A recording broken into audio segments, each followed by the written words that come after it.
మీకు ఆ భరోసా ఎక్కడి నుంచి వస్తుందంటే నేను ఒకటే చెప్పా, మాకు ఉంది వేరే రాష్ట్రాలకి లేనిది మన గౌరవ ముఖ్యమంత్రి చంద్రబాబు నాయుడు గారు.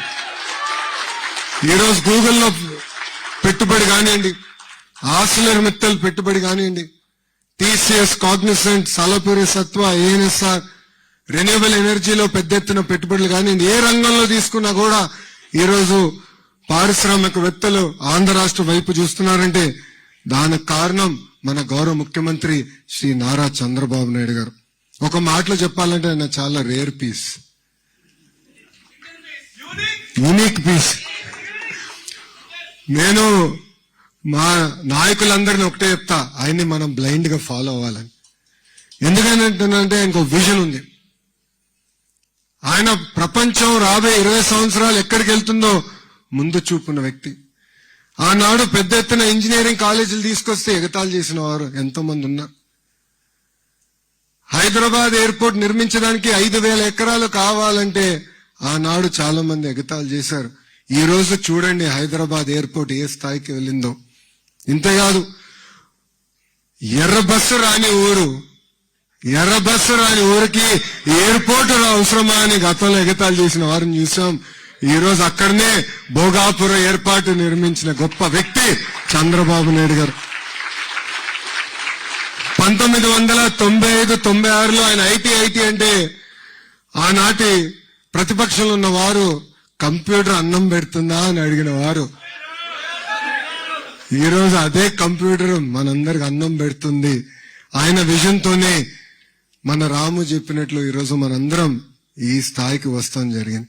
ఏ దేశానికి వెళ్ళినా తెలుగు వాళ్ళు ఉన్నారంటే దాని వెనకాల కారణకుడు గౌరవ ముఖ్యమంత్రి శ్రీ నారా చంద్రబాబు నాయుడు గారు. ఒక పక్కన ఆయన, ఇంకో పక్కన ఆంధ్ర రాష్ట్రంలో ఇంకొక టీం ఉందండి, అది టీం 11. అర్థమైందా రాజా?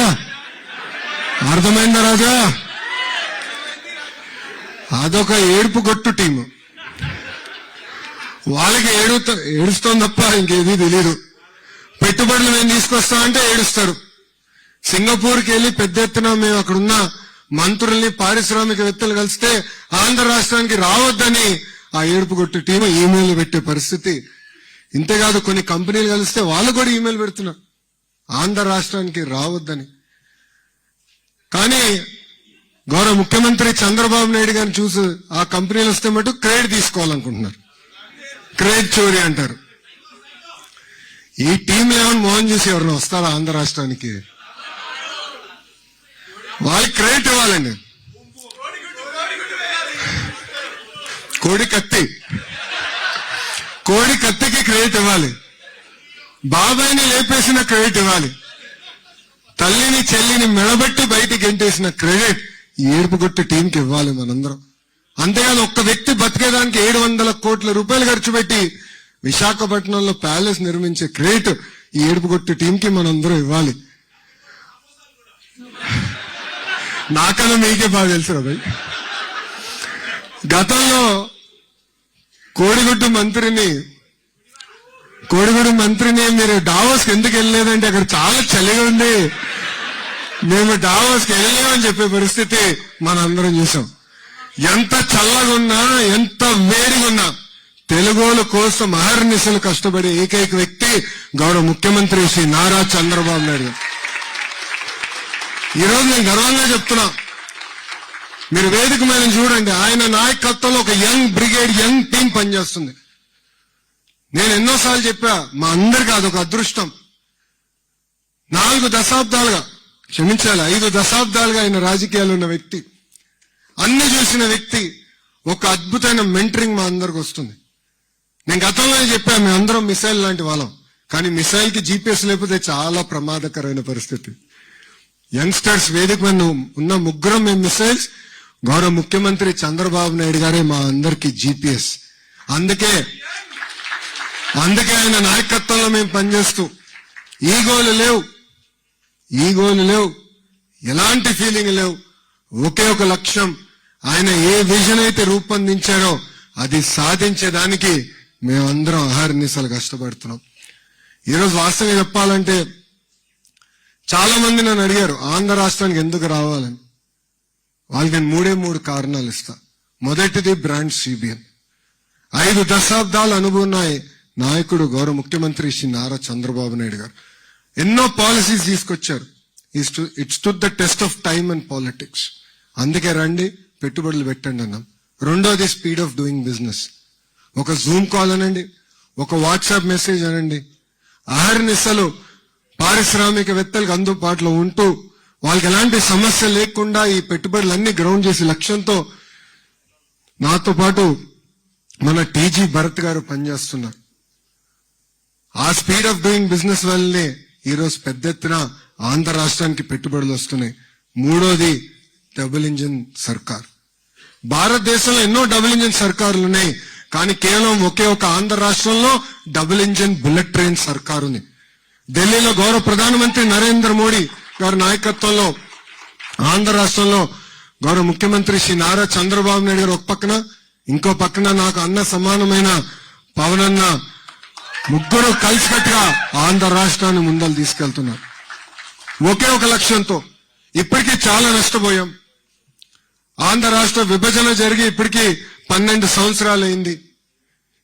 ఇంకా ఆ విభజనలో మనం పడుతున్న ఇబ్బందులకి ఇప్పుడు కూడా మనం ఎదుర్కొంటున్నాం. ముందరికి వెళ్లాలన్న లక్ష్యంతో ముగ్గురు కలిసికట్టుగా వచ్చి ఈ రోజు ఆంధ్ర రాష్ట్రాన్ని ముందలు తీసుకెళ్తున్నారు. విశాఖ ఉక్కుని కాపాడుకున్నాం. విశాఖ రైల్వే జోన్ ఏర్పాటు చేసుకున్నాం. తొందరలో కర్నూలులో కూడా హైకోర్టు బెంచ్ ఏర్పాటు చేయబోతున్నాం. పోలవరం పనులు కూడా పెద్ద ఎత్తున పరిగెత్తిస్తున్నాం. ఆగిపోయిన అమరావతి పనులు కూడా మీరందరూ చూసుంటారు ఎంత స్పీడ్ గా ఈరోజు పరిగెత్తిస్తున్నారు.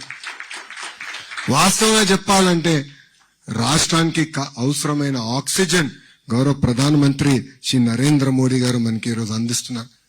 ఇక్కడున్న తెలుగు జాతి మొత్తం మనం ఒక విషయం ఆలోచించాలి. ప్రభుత్వం కొనసాగింపు అనేది చాలా చాలా అవసరం. ఇప్పుడే రాము అన్నట్లు కష్టకాలాల్లో గౌరవ ముఖ్యమంత్రి చంద్రబాబు నాయుడు గారు గుర్తొస్తారు. ఆయన అన్ని సెట్ చేసిన తర్వాత మళ్ళీ ఎక్స్పెరిమెంట్ చేయాలన్న ఆలోచన మనకు వస్తుంది. దానివల్ల మనందరం ఎంత నష్టపోయామో చూసాం. 5 సంవత్సరాలు మన పరువు పోయింది. మనందరం కలిసికట్టుగా పనిచేయాలి. ఈరోజు గుజరాత్ ని చూడండి, 5-6 టర్మ్లు కంటిన్యూస్ గా ఒకే ఒక్క ప్రభుత్వం వస్తుంది కనుక వాళ్ళు ఎంత స్పీడ్ గా ముందరకెళ్ళగలుగుతున్నారు. మొన్నటి వరకు ఒరిస్సాలో కూడా చూసాం. నవీన్ పట్నాయక్ గారి నాయకత్వంలో వాళ్ళు కూడా ఎంత అభివృద్ధి చెందారు. సో ఆంధ్ర రాష్ట్రంలో కూడా ప్రభుత్వం కొనసాగింపు అనేది చాలా చాలా అవసరం. దాంట్లో మనందరం భాగస్వామ్యం అవ్వాలని ఈ సభాముఖంగా నేను మిమ్మల్ని అందరినీ కోరుకుంటున్నాను. ఇది మన ప్రభుత్వం. We're not perfect. మేము మనుషులమే. 10 నిర్ణయాలు తీసుకుంటాం, 3 తప్పు అవుతుంది. 3 తప్పు నిర్ణయాలు అనిపిస్తే తెలియజేయాల్సిన బాధ్యత ఇక్కడున్న మీ అందరిపైన ఉంది. సరిదిద్దుకోవాల్సిన బాధ్యత వేదిక పైన ఉన్న మా అందరిపైన ఉంది. వింటాం, చర్చిస్తాం. మేమన్నా మిమ్మల్ని కన్విన్స్ చేస్తాం, మీరన్నా మమ్మల్ని కన్విన్స్ చేయాలి తప్ప ఆంధ్ర రాష్ట్రంలో ఇంకా మార్పు అనేది ఉండదు. ఈ ప్రభుత్వం 1 టర్మ్ 2 కాదు కదా, పవన్ అన్న చెప్పినట్లు కనీసం 15 సంవత్సరాలు కలిసికట్టుగా మనందరం పనిచేయాలని ఈ సభాముఖం మీ అందరికీ తెలియజేస్తున్నాం. ప్రజాప్రభుత్వంలో అభివృద్ధి సంక్షేమం జోడెద్దుల బండి. ఈరోజు భారతదేశంలో ఏ రాష్ట్రం జరిగిన విధంగా సంక్షేమం చేస్తున్నాం, అభివృద్ధి చేస్తున్నాం. సంక్రాంతికి మీరు మీ గ్రామాలకు వెళ్ళుంటే రోడ్లు చూస్తుంటారు. డెఫినెట్లీ ఇంప్రూవ్ చేశాం. అన్ని రోడ్లు వేసాం అని అనట్లేదు, చేయాల్సింది ఇంకా చాలా ఉంది. కానీ ఇన్ఫ్రాస్ట్రక్చర్ ఇంప్రూవ్ చేశాం, కరెంట్ ఛార్జీలు తగ్గించాం, ఇచ్చిన హామీ మేరకు యుద్ధ ప్రాతిపదికంగా డిఎస్సి పూర్తి చేశాం. 150 రోజుల్లో సుమారుగా 220 కేసులు వేసిన ఈ ఏడుపు కొట్టు బ్యాచ్ కేసులు వేసిన నిలబడి అద్భుతమైన నోటిఫికేషన్ ఇచ్చాం వెనుకనే డిఎస్సి పూర్తి చేశాం. 6,000 మంది కానిస్టేబుల్స్ కూడా ఏకంగా వాళ్ళ పోస్టులు భర్తీ చేశాం.